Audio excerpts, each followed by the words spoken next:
So friends, we are back to the topic of discussion today, which is the English essay in the hands of Charles Lamb, and we have Professor Payal Nagpal, as you already know, and she has made the general points about society and the connection between the society and the art form that was evolving at the level of Charles Lamb in the late 18th and early 19th centuries. And now I request her again to continue and tell us about the specific aspects of the essays that she has in mind and which she must have considered, I am sure. So over to you again, Dr. Professor Payal Nagpal. Thank you, Professor Prakash. So, when we discuss the English essay, one of the important aspects in the 19th century, when we look at the essays by Charles Lamb, we see how the sympathies are shifting in this particular period. So where the 18th century, as mentioned earlier, was more about the essay became a kind of social document, taking into consideration the way in which social classes were being constituted. Here, there is a realization of the way in which certain social groups are the underprivileged groups. And this recognition is part of the essay. And so the sympathies here are, of course, very clear. That's one aspect. The other important aspect is one of the probably the pivot in a sense of the early 19th century essay would be the personalized tone. And how it's not as if the individual is constituted through the social, but here it is through the individual that one looks at the way in which things are changing around, things are changing in society. The third aspect, if one were to talk about the essay in the early 19th century, would be the way in which memory, recollection, personal experience, all these factors are made a part of the essay. And so there is a point of view, these are personal in a sense experiences and points of view, but there is also a depiction after a certain period of time, going back and looking at places where childhood was spent, or looking at places where Lamb received his education, or places where he spent time with his sister. So that too becomes a part. So a very important aspect then, question actually that one can pose is that is there any kind of life writing that takes place in the English essay around this time? And yes, it surely does. So for instance, if we look at this particular essay, it's titled Macquarie End in Hertfordshire. This is where he and his sister had spent a lot of time together. And in the essays, his sister figures as Bridget. So he says, Bridget Elia has been my housekeeper for many a long year. I have obligations to Bridget extending beyond the period of memory. We house together, old bachelor and maid, in a sort of double singleness. Now, it's important to take a pause here because Lamb is known for this idea of double singleness. So, he never abandons his sister, and finally, whenever he would get the chance and whenever there would be these phases when she would be all right, so they would always stay together. But he calls this a state of double singleness, where the two in their own different ways coexist. So he refers to, again, there is a distance that's created. He had the choice, he could have directly referred to Mary, but instead of referring to Mary, he creates the persona of Bridget. And the sense that one gets is that this objective distance between the author and the persona of Elia and of a range of characters that are associated with real people in society, he probably is able to analyze them more critically and with more efficacy than if he were to straight away write about them in their names. So to repeat this very important point about the essay, that they house together, they stay together, the old bachelor and the maid, and this he calls a state of double singleness, and says that with such tolerable comfort He says that I for one find in myself no disposition to go out to the mountains with the rash king's offspring to bewail my celibacy. We agree partly pretty well in our tastes, yet so as with a difference. So there is a state of coexistence as it should be, he says, among near relations there are conflicts, but at the same time, they decide to remain in that state of harmony. So one wonders if this state of harmony that he's talking about, where double singleness is there, where they respect each other's point of view, is also a reflection of what is required, or an indication of what is required in society about respecting different points of view. So that again is something that the essay makes one think about. So there is the personal, there is the social, and then there is the reader who's constantly reading all this, and also in a sense partaking of what Lamb writes, but also connects it with her or his immediate context. So he says that, he also says that Bridget and Elia are readers in very different directions. So he says that he would probably be reading Burton or one of his strange contemporaries, but she would be abstracted in some modern tale or adventure, whereof our common reading table is daily fed with assiduously fresh supplies. So he says narrative teases him, but she's probably taken up by some kind of modern tale or some kind of adventure. And so what it also does is it tells us of the different reading habits that people have, and especially there are other essays where he speaks about the women. So Bridget's taste is also a reflection of the probably the wide range of books that women had access to. So he says that she must have a story told. So there would be life stirring in it, and plenty of good or evil accidents, and so it's a fantastic in a sense that seizes her imagination. So out of the way humors, opinions, heads with diverting twists, some diverting twists in them, the oddities of authorship, he says all these please him the most.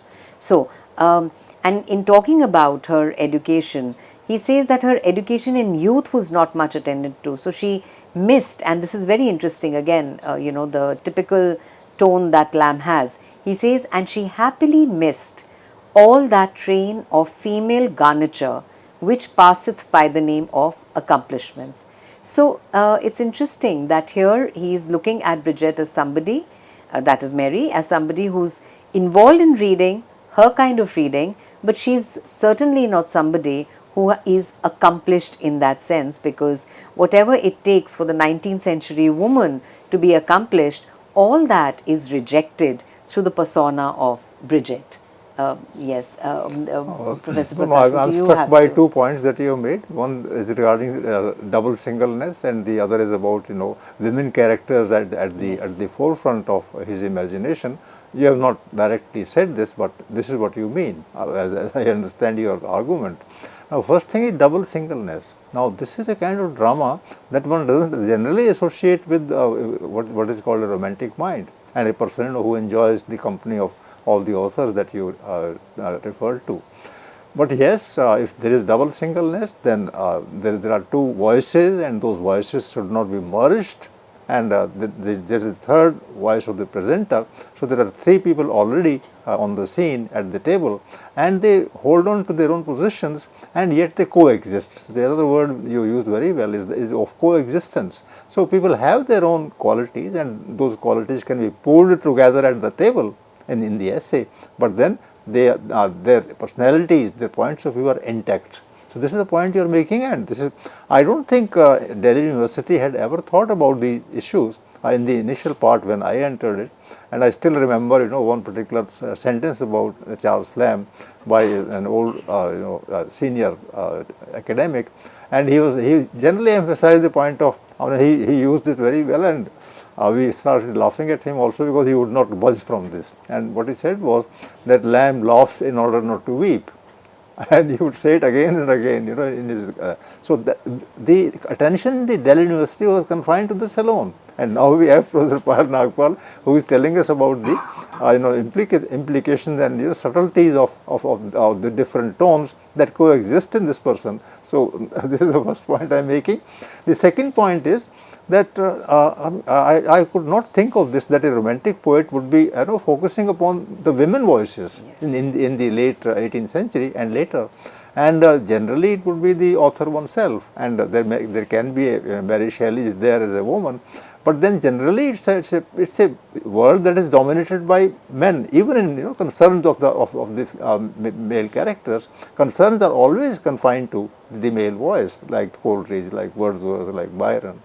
They bring in those characters on their terms and not of the character. And here we have Lamb in the late 18th century, who is giving chance to different sensibilities of women to assert themselves in the process of writing an essay.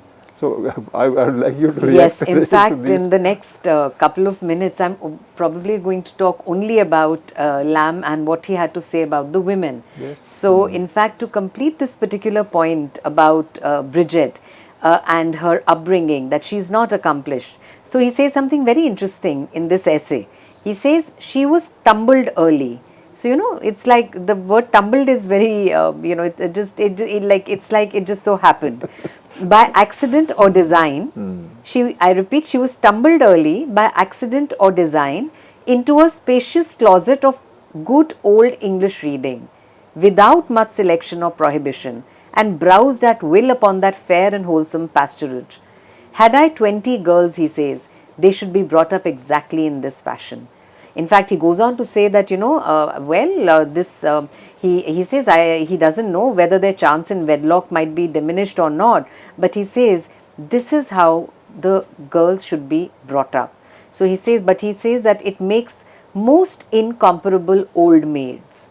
And he says that, in a sense, what he's saying is that the women should strive to be these incomparable old maids and not given to any kind of institution. He doesn't talk about marriage per se in this particular essay, of course elsewhere he does, but he says that reading and education of the mind is more important.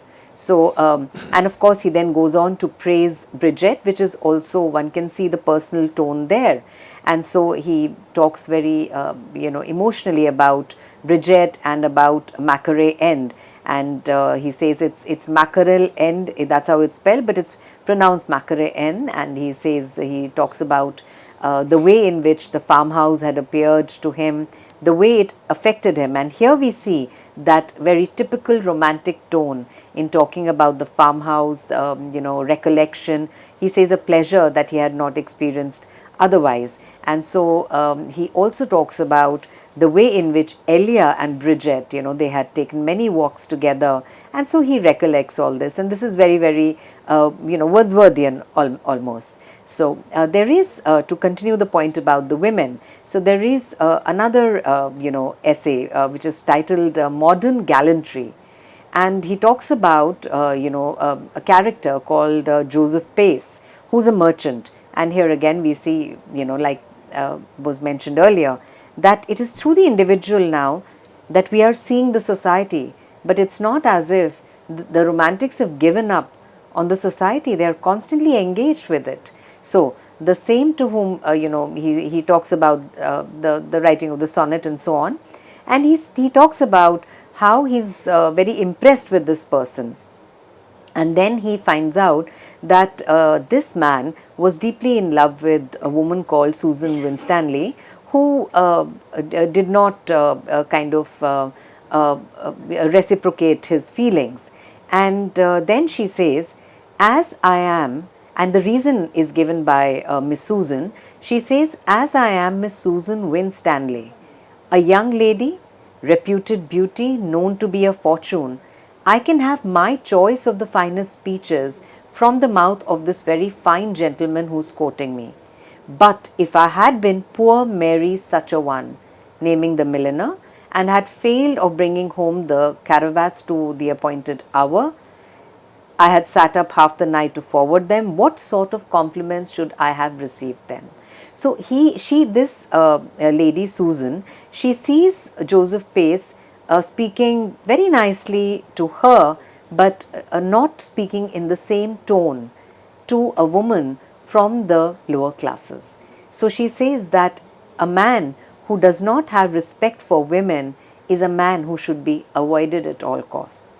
And so she says, my woman's pride came to my assistance, and I thought that, if it were only to do me honor, a female like myself might have received handsomer usage. She says that, fine speeches and everything, she would get them very easily. But what a woman should demand, she says, is respect. And next to that, to be respect, she says, what a woman should demand of a man in courtship or after is first respect for her, because she's a woman, and next to that, to be respected by him above all other women. So, which is why when Joseph Pace asks her, so she says that the reason why she does not give in to this particular person or reciprocate his feelings is because she had seen him speak in a not so gallant tone to a woman from the lower classes. So she says that let her stand on female character and so on, and she says that let her first lesson be with sweet Susan Winstanley to reverence her sex. So here, if we see what Elia is doing, what Lamb is doing through Elia is also restoring this idea of respect for women irrespective of class, and is also in a sense critiquing this kind of modern gallantry which is very, very selective.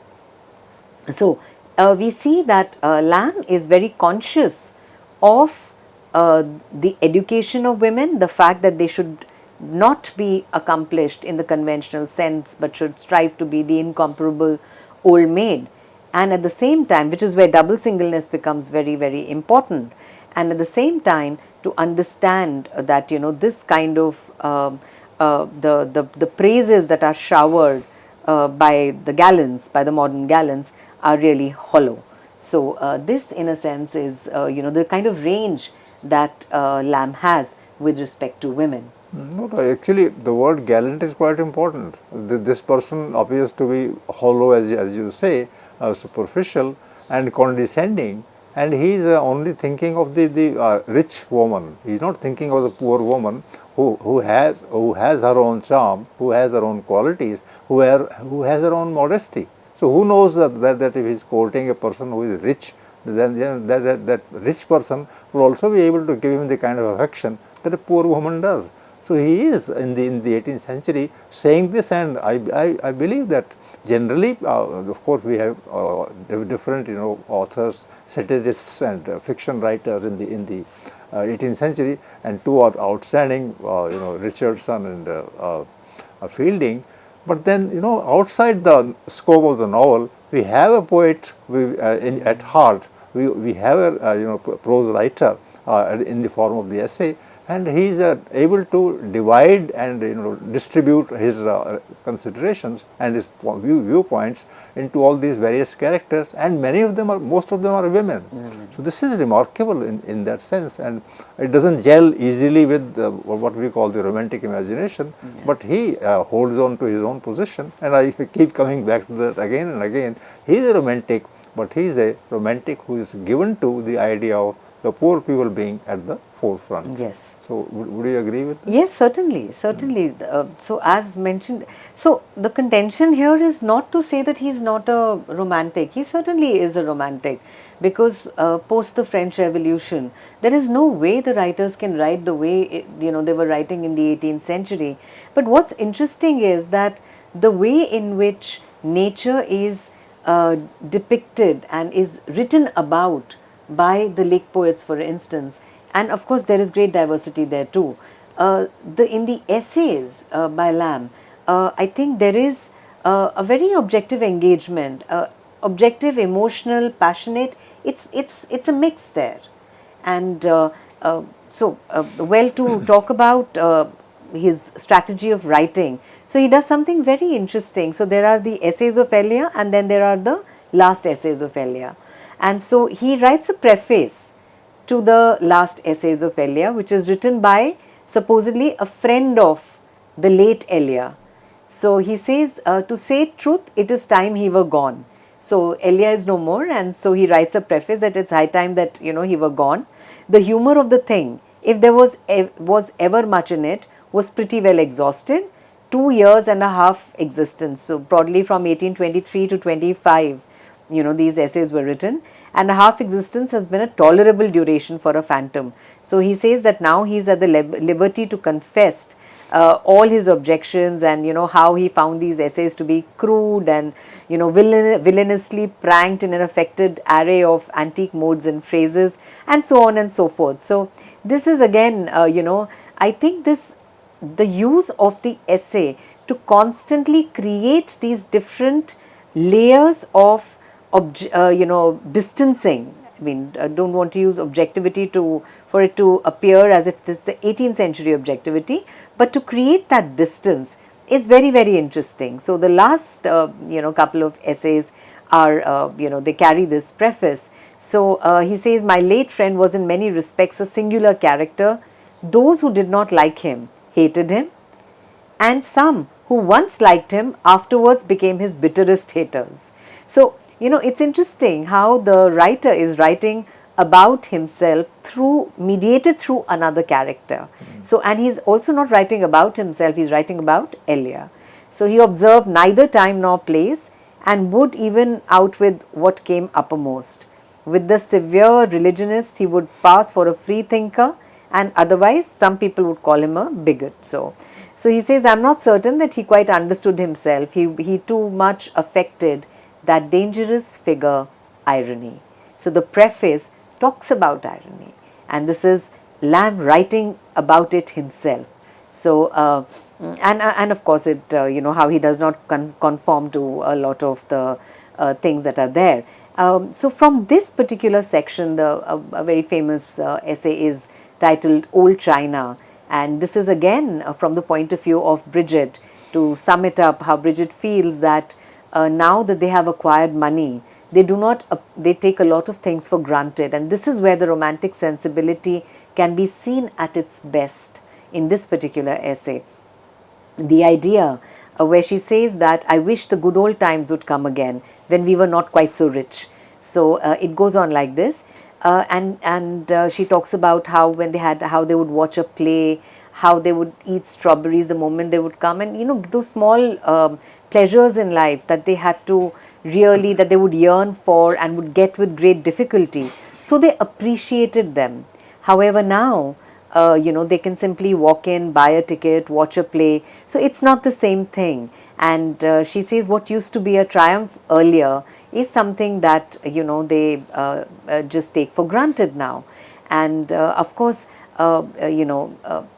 Lamb, this is of course Bridget who goes on at great length about then and now, and he winds up by saying something very practical, that it's not as if that they are very, very rich. He says that they had a lot to struggle with as they grew up together, and that they have reason to be thankful.